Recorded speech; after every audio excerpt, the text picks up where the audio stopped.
respostas. Eu creio que isso foi intencional. Foi intencional. E assim nós passamos para a terceira palestra desse painel, que vai falar sobre a esterilização voluntária na lei do planejamento familiar, ou seja, isso também está linkado aí com a dignidade da pessoa humana, no caso, a dignidade da mulher, né? Então, nós vamos contar aqui com a doutora Clara Pinheiro Reis Aires de Brito, que é advogada especialista em Direito Constitucional, Bioética e Direito Digital, é mestre em Direito e é doutoranda em Políticas Públicas, Constituição e Organização do Estado, vai nos trazer as suas considerações sobre esse tema. Obrigada, Joyce. Doutora Joyce. Eu queria confirmar se o microfone está funcionando. Está captando para o YouTube. Está captando, ótimo, que bom.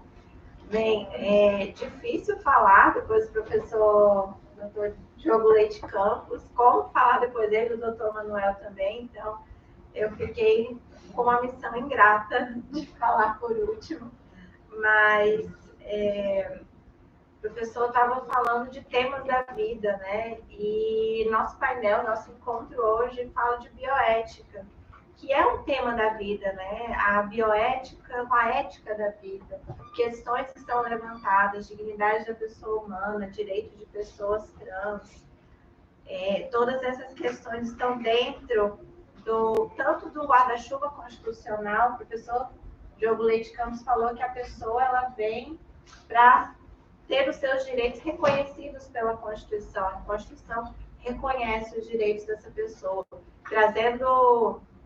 Fazendo um parênteses aqui, o professor Diogo Leite Campos deu uma aula sobre Immanuel Kant, dignidade da pessoa humana como princípio da vida, algo nato, algo intrínseco, é uma máxima universalizada, um imperativo categórico. Então, honrada estou de poder debater um pouco esses temas aqui com vocês, levantar algumas questões. Nós vamos falar sobre o direito também aqui, direito em nós queremos aqui na minha fala, falar sobre direitos das mulheres, né? Porque a esterilização voluntária é um tema que cai muito sobre a dignidade, sobre a independência, sobre a liberdade, a autonomia. E o professor Diogo Leite Campos, ele citou um professor indiano, também citou, e eu aproveito também para falar sobre a Amartya Sen, que ele já é nosso contemporâneo, né? A Amartya Sen criou o Índice de Desenvolvimento Humano, o IDH, e ele trabalha muito a ideia de desenvolvimento como liberdade, da mulher, como a mulher capacitada, a mulher que está inserida no mercado de trabalho, a mulher que tem acesso à educação, ela consegue criar melhor seus filhos, ter uma sociedade que se desenvolve melhor, e isso traz liberdade para as pessoas, também dignidade, portanto. Então, o tema que eu vou tratar hoje está dentro dessa linha de dignidade feminina, que é a esterilização voluntária. Certa dita, o Supremo Tribunal Federal, que no Brasil, diferentemente daqui, né, a Suprema Corte, ela atua de uma forma de fazer um controle de constitucionalidade, muitas vezes confundido com o ativismo judicial. Mas, para o meu ponto de vista, aqui eu peço licença para discordar, para quem entende pelo ativismo, entendo por uma proatividade. Porque a gente tem um legislativo no Brasil que ele é muito moroso, principalmente em questões que são mais voltadas à liberdade da mulher, questões reprodutivas. E quando nós tratamos de temas relacionados à bioética, a gente está falando de emancipação da nossa dignidade, efetivação desses direitos. O Supremo Tribunal Federal recentemente entendeu que, aqui puxando o link com a palestra do Dr. Manuel, que a pessoa não precisa fazer cirurgia de redesignação sexual para ter os seus documentos alterados, para ser reconhecida perante a sociedade com aquele gênero que ela se identifica. O Supremo também entendeu recentemente que a transfobia e a homofobia são crimes, devem ser. Pessoa que comete esse tipo de crime responde de acordo com a lei de injúria racial. E aqui a questão que eu trago hoje também é um debate que está na Suprema Corte, infelizmente. a gente teve um pequeno avanço legislativo, vou trazer aqui para vocês nesses minutos que me restam, mas a questão da esterilização voluntária, ela começa a partir de debates dos anos 90, a partir de uma CPMI de 1992, convocada por um grupo de ativistas, e a deputada Benedita da Silva, ela instaura essa CPMI, e nela são feitas denúncias a respeito de mulheres pobres no Brasil, principalmente da região norte e nordeste, centro-oeste, que estavam, em sua maioria, mais de 50%, em idade reprodutiva, esterilizadas. E essa esterilização se constatou a partir da CPMI que ela veio a partir de patrocínio internacional e também de um sistema patriarcal que estimulava essa esterilização principalmente para mulheres pobres. Então, havia um controle de natalidade nesse sentido, e muitas dessas mulheres que se submetiam a esse procedimento, elas não sabiam que era algo irreversível. Então, em 1996, é promulgada pelo presidente Fernando Henrique Cardoso a Lei do Planejamento Familiar.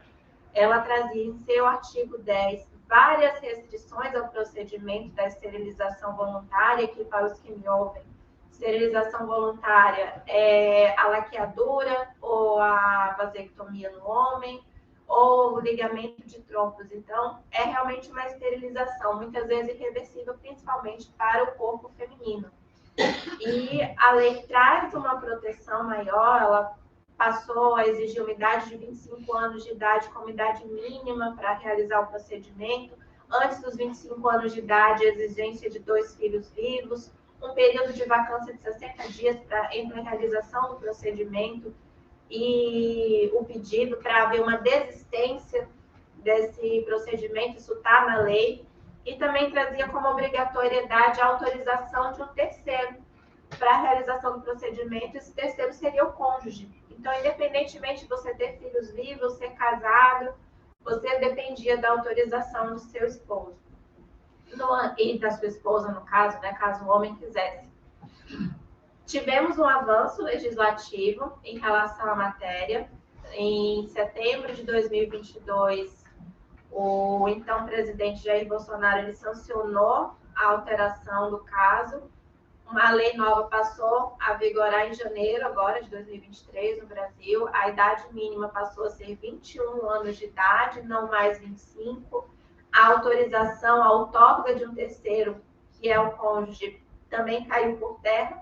Porém, algumas inconstitucionalidades ainda se mantêm. E essa discussão está no Supremo Tribunal Federal, na ADI 5911.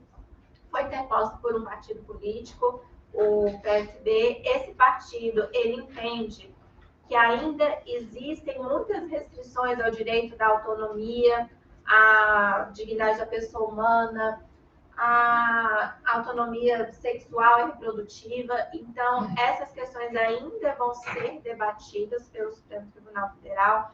Há inconsistências e colisão de direitos em relação a leis infraconstitucionais, como, por exemplo, o Estatuto da Pessoa com Deficiência, que prevê uma liberdade sexual. Há uma incongruência também com a Lei Maria da Penha, porque a Lei Maria da Penha, no artigo 7º, diz que é uma forma de violência sexual você ter os direitos reprodutivos, de forma de violência doméstica, você ter os direitos reprodutivos tolhidos de alguma maneira, e essas restrições legislativas acabam entrando em colisão tanto com a legislação infraconstitucional quanto constitucional, que prevê dignidade, que prevê autonomia, liberdade.